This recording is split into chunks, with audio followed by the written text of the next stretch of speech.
Bismillahirrahmanirrahim. Assalamualaikum warahmatullahi wabarakatuh. Alhamdulillahilladzi qad anzala sakinatan ala qulubil mu'minin liyazdadu imanan ma'a imanihim.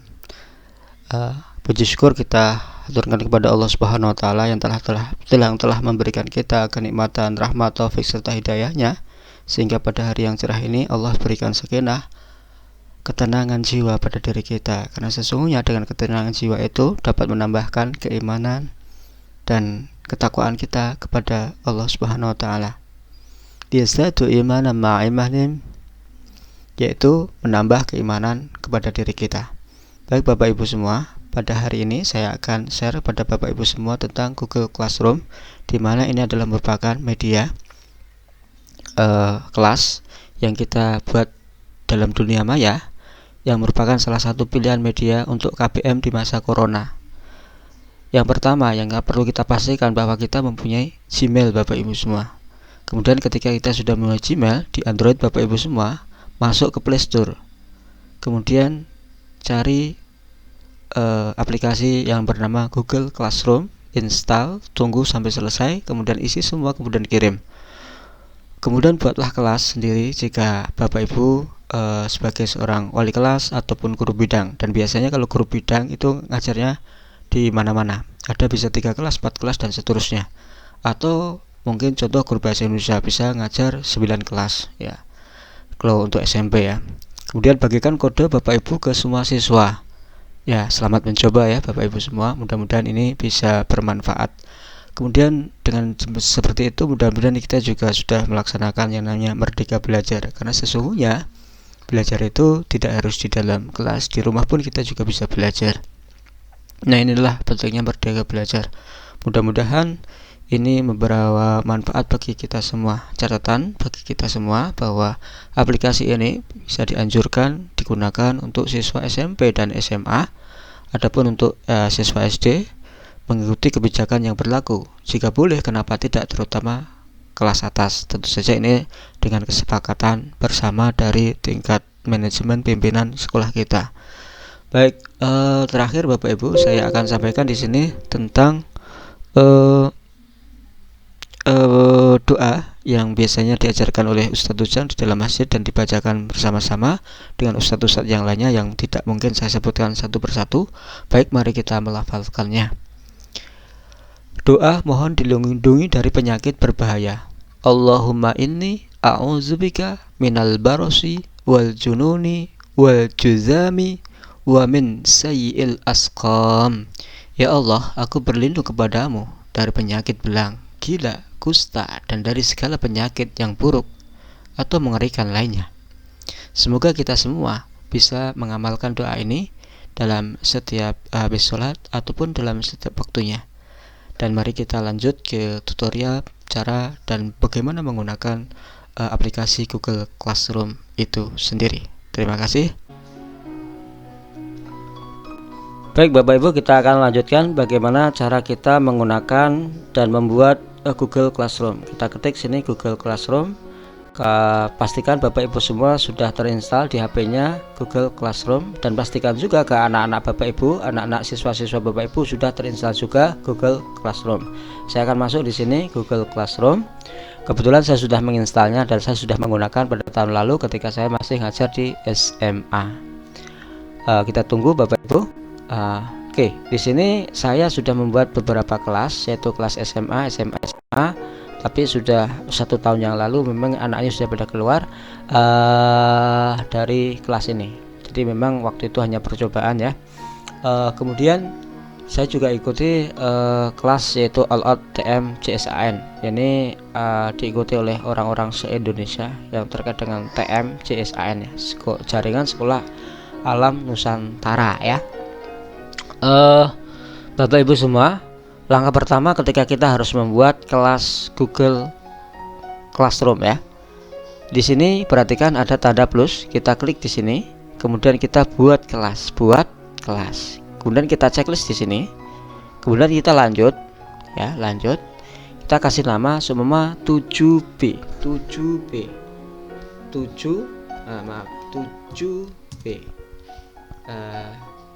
SMP. Kemudian mata pelajarannya atau bagian apa? Bahasa Indonesia. Oke, kita buat kelasnya. Oke, kita tunggu sejenak.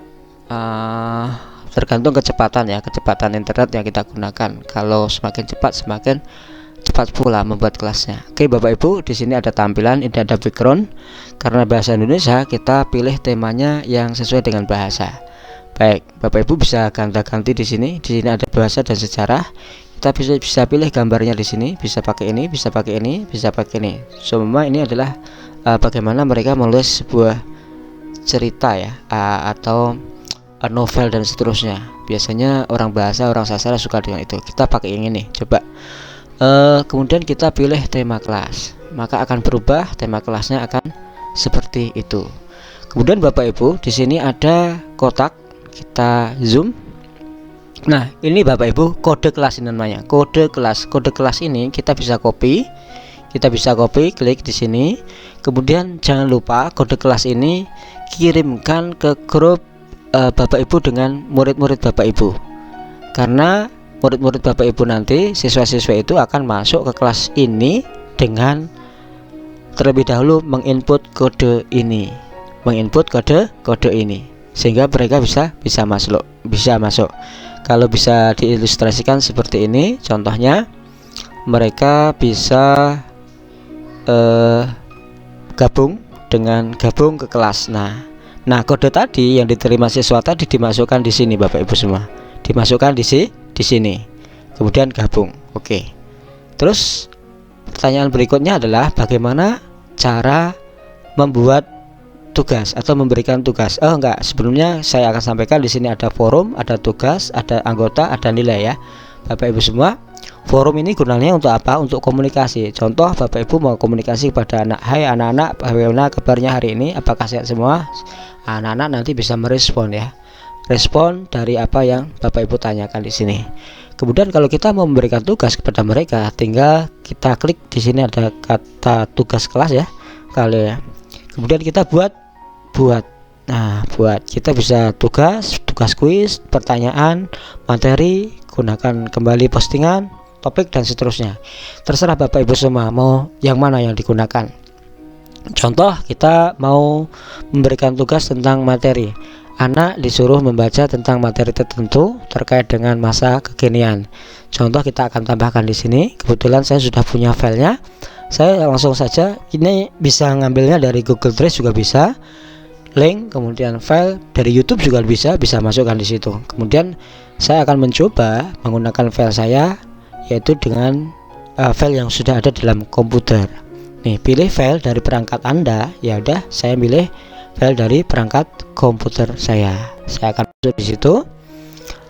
Di sini saya akan memilih file Corona meluap. Saya akan posting. Kemudian saya upload. Saya upload di situ.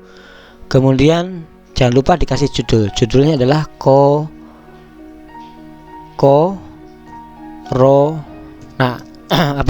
Corona.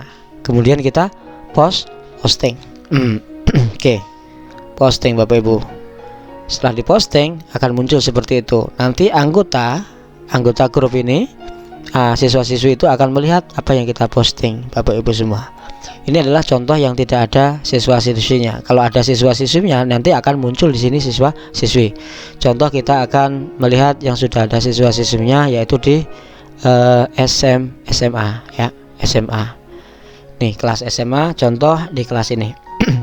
Semua saya ngasih tugas di sini. Tugas di sini, saya buat tugas, kemudian materi, kemudian saya tambahkan materinya, kemudian saya ngambil file yang sudah saya buat. Contoh, saya mau ngasih bacaan tentang sedekah oksigen dengan menanam pohon. Ini bacaan ya, bacaan. Kemudian kita upload Bapak Ibu semua, kita tunggu sebentar. Nah, sedekah oksigen dengan menanam pohon ini adalah bacaan ya. Judulnya adalah sedekah oksigen semua, oksigen ya. Oke. Tugasnya adalah deskripsinya adalah kita bisa memberikan deskripsi menanggapi bacaan, kemudian bisa menulis ulang,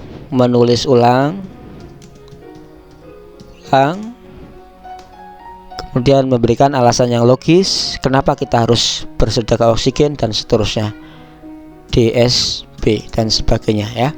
Bapak Ibu semua bisa deskripsikan apa maksud dari bacaan itu dan apa yang Bapak Ibu maksudkan di situ untuk memperjelas yang namanya tugas yang diberikan oleh Bapak Ibu sendiri. Kemudian lihat ke sini, kita posting. Nah, maka tugas itu akan muncul di sini Bapak Ibu semua. Dan anggota grup ini atau anak-anak itu akan bisa melihat tugas yang Bapak Ibu posting. Di sini masih ada Ando, Niken, Fuji, Salma, Audina. Ini hanya contoh saja. Mereka sudah tidak aktif lagi dan saya juga sudah tidak mengajar mereka lagi. Mungkin itu kira-kira Bapak Ibu semua terkait dengan aplikasi Google Classroom. Mudah-mudahan ini bisa memberikan wawasan dan manfaat bagi kita semua. Dan yang terpenting bagi kita adalah bagaimana kita menggunakan teknologi secara bijak ya, secara bijak. Tetapi memang kalau kita lihat dari kelebihan daripada Google Classroom ini, mereka aplikasi ini lebih spesifik Bapak Ibu. Lebih spesifik bagaimana? Ya, karena ini sudah per kelas masing-masing. Jika Bapak Ibu adalah merupakan guru bidang, tentunya Bapak Ibu semua punya semua kelas karena ngajar sebuah kelas. Cuma guru bidang bahasa Indonesia SMP. Bapak Ibu juga ngajar di 7A, 7B, 7C, 8A, 8B dan semua itu ditambah lagi kelasnya Bapak Ibu semua. Itu yang dapat saya sampaikan. Terima kasih, mudah-mudahan bisa dipahami. Karena anak saya nangis, mohon maaf ya, gak bisa saya teruskan ini. Sekali lagi minta maaf. Assalamualaikum warahmatullahi wabarakatuh. Selamat mencoba.